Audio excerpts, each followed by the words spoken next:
When I was replenishing the money I blew in those accounts, I had to work a secondary job to get it. And it took a lot to be able to get that money back in there just to do it again. But I didn't lose hope. I was cussing and ranting and raving the whole time I had to do it, wanting to quit the extra job I was working. But I knew unless I did this, nothing's going to change. Nothing is going to change unless you put your feet to the ground and say, I'm digging my heels in. I know it's going to be hard. I know I'm going to have pushback. I know it's going to be requiring me to put time into it. When all my friends are out there running around and clubbing and doing this and chasing tail and doing this and doing that and drinking and having fun on the weekends, no, I'm going to be in these charts studying. I'm going to be living my life differently. But they're still going to be out there trying to chase tail, broke as fuck, driving a beater fucking car, and ain't doing shit in their life. And you'll be able to pull down annual fucking salaries on a week. You can't even imagine where you're going to be. You can't even imagine it. Whatever you think is your level of success, it's not big enough. It's not big enough. You have no idea when you strip all these limitations that you put on yourself. You shackle yourself with your own mindset. You do it. This is all I can see myself doing right now. When you start making $100,000 a year, you start thinking to yourself, oh shit, that wasn't all that hard. I thought it was really hard. Well, now I'm going to aim for $500,000. And the attempts that you do to do that, you get there in less than half the time. And you start thinking, well, shit, they say the first $1 million is the hardest one. I'm about there. Boom, in a couple more months, and then you're there. Then you look back and say, $1 million isn't all that much money. And yeah, it took some effort, but it didn't take as much effort as I thought it was going to take. And then you start making $5 million, $10 million, $15 million, $50 million. And I know I'm talking in numbers none of you can fucking comprehend, but it is what it is, folks. It's just math. It's just math. You're compounding the efforts of what you're able to do on the smallest form. And watch it. That's teaching you patience. You don't have that. When you first start, you don't have patience because you're trying to chase the lead dog. Whether it be me, somebody else that's saying they're making money, someone else is doing something on a live stream, someone else is doing signatures, someone else is doing whatever. You're constantly trying to run. When it's better for you in the beginning to learn to sit still, observe. How are you thinking about the marketplace? Do you feel like this insatiable desire that you've got to be in there today? Like, come hell or high water, even if you only get 5 handles of the 30 handle run, if you just get a piece of it, at least you got something. You took a bite of the beast that you've been hunting. That's a hyena's approach. I don't trade like a hyena. I'm not out there cackling and making crazy noises and shit, trying to just get a bite of something. I'm out there literally stalking and waiting. And when I see the weak one in the herd, the Judas swing, to see the retail traders thinking that they got something that's easy money for them, if that's 100% diametrically opposed to what I'm anticipating in price, I'm running that fucker down. And I'm going home with a full belly. And I'm not second guessing it. I'm not worrying about what other people are doing, what they think's making the market go up or down, what the volume profile said, what volume node they're looking at, what point of control, what VWAP, what fucking supply and demand zone, what Elliott wave count is. I don't give a fuck about none of that stuff. I know exactly what I'm looking for. I'm not worried about anything else. I'm dialed in. I know exactly what I'm hunting. I got my eyes set on it, and I'm going to run it down. And I'm taking it home. That's not arrogance. That's not narcissism. That's absolutely defined as confidence, because I've been here enough times to know that what I'm doing works. I don't need to change it. I don't need to look at somebody else to help me make it better. I'm not looking at any retail logic because it's not even in there. I'm attacking that. I am an apex predator that is attacking the weakest form of trader in this industry at a time when they're making their actions known. Because whatever you can do with the least, if you have a measurable outcome that is more times than not delivered to you, based on a model that you're working with, when you do that same procedure over and over again, just like a cookie cutter, you take it and you press it into the dough. Are you expecting a star-shaped cookie dough cutter to give you a shape of a circle or a square? No. It's designed to do one thing. You press it into the dough, you lift it up, there you have a piece of dough that's cut out in the form of a star. Wonderful. Are you trying to do something else outside of that? No. Your job is to find another place where you can find the dough, which is a trade setup, and you're going to press your cookie cutter, which is your mold, or your model rather, press it into that dough and pull it out.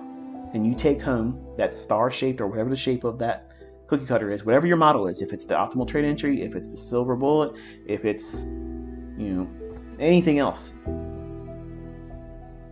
That's all you're there to do. And demanding it does anything more than that is foolishness. The results that you get from the least amount of leverage from that is irrelevant in the beginning, because you have to get to the point where you can replicate that over and over and over again, more times than not over the course of a month, over the course of a week. And taking that sample set and saying, okay, I have done this for a week, and this is the many transactions I've taken, this is how many that were profitable, this is how many times that were not profitable, this is how much I was able to yield as a net return. Over time, it'll become easier to do it. That's the goal.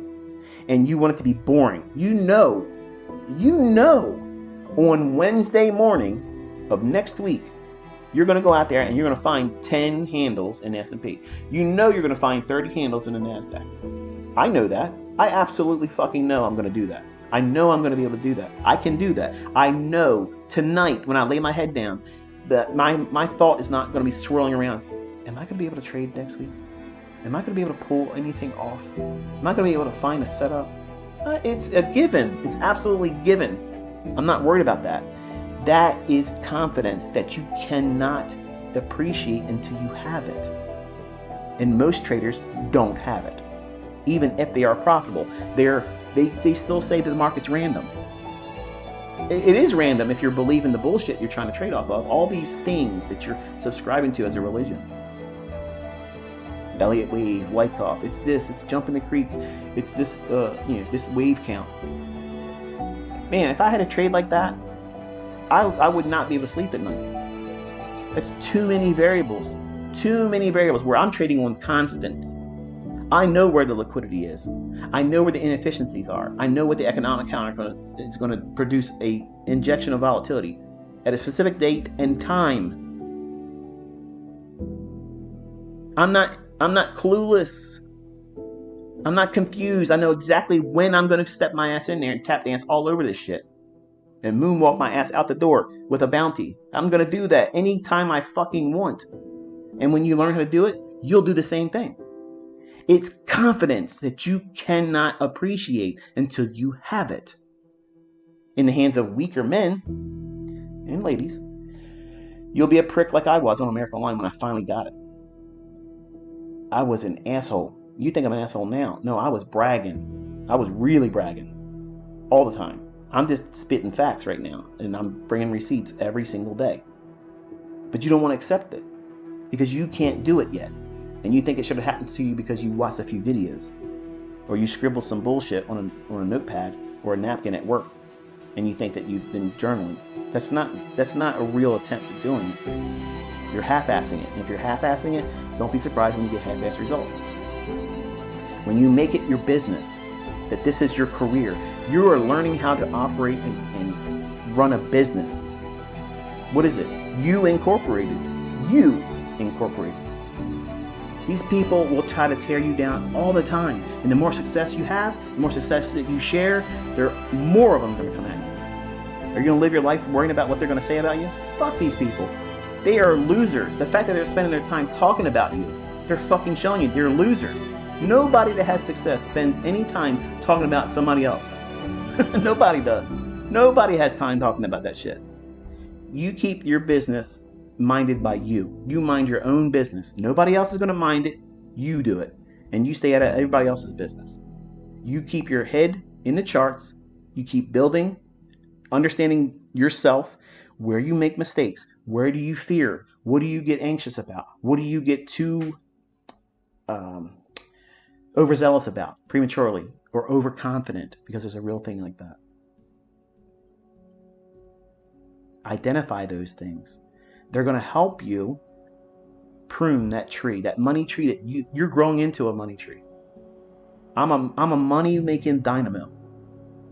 I can walk out these fucking doors. I could lose everything. I could literally lose every fucking thing. And I could start with zero money in my fucking pocket. And in 12 months, be a multimillionaire again. Do you feel that confident about yourself? Because everything I talked about in this presentation today, it all leans on having one skill set. And that's hard. It's real hard if you don't know what you're doing and you're brand new, you have no experience, you've never been here before. Every little tiny fluctuation, one tick against your entry, feels like the beginning of a run on your stop. And that's not what it's like when you're thinking like I'm teaching you. I trust my model. If it goes to my stop, I placed my stop incorrectly, and I'm okay with that. I know the likelihood of my next trade is going to be just as well as the one I just entered. It's not diminishing. The efficacy of my models are not diminishing. They're constant. Your appreciation for those models and approaches are on the upslope. You're at the beginning of your journey, and I envy all of you.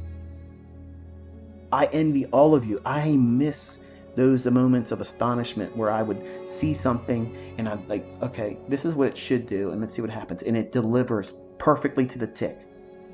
And then you're looking around the room like, am I supposed to know this? Like you're expecting the black suits to show up in front of your house. A helicopter's landing in your backyard, like you're coming with us, you know? Those moments of astonishment are amazing. Those epiphanies, those moments where the veil is lifted and you see the market as it really is in binary form. You know, when Neo finally understands who he is and where he's at, he doesn't see the people in front of him throwing punches. It's just zeros and ones. And all he has to do is, this is what his response is going to be. And he knows what they're going to do before they do it. That's a macro. The idea is, in closing, you need to guard your mind. You need to do the very least in the beginning. Because if you can't get experience or growth or progress measured in any capacity with the least amount of exposure to risk, it matters not how much more risk you can accumulate. What's the difference is if you have 15 contracts on or if you have one micro lot on. If you're wrong about what you're trying to do in the marketplace, the market's going to show you. Do you need the maximum pain, the maximum expense, the maximum discomfort for you to appreciate that you're not following the model correctly? Because some of you, you're full of shit when you say, I got to learn how to trade with real money. That's the only way I can learn how to trade. No. What you're doing is you're saying that I'm a fucking idiot. Please beat me over the head with a stupid stick because I don't know enough to know that I can do this without any harm to myself, without any financial risk, without any kind of hardships that's going to cause me to second guess my own ability because of the fear of being wrong associated with money. That's the reality. Books aren't going to teach you that way. Mentors aren't going to teach you that way. It's sugar-free, as it should be. You want it to taste sweet like honey. And sugar is a disease causer. The more you can cut sugar out of your diet, the best you're going to have in terms of health. The same way with trading. You want meat and potatoes, baby. Meat and fucking potatoes.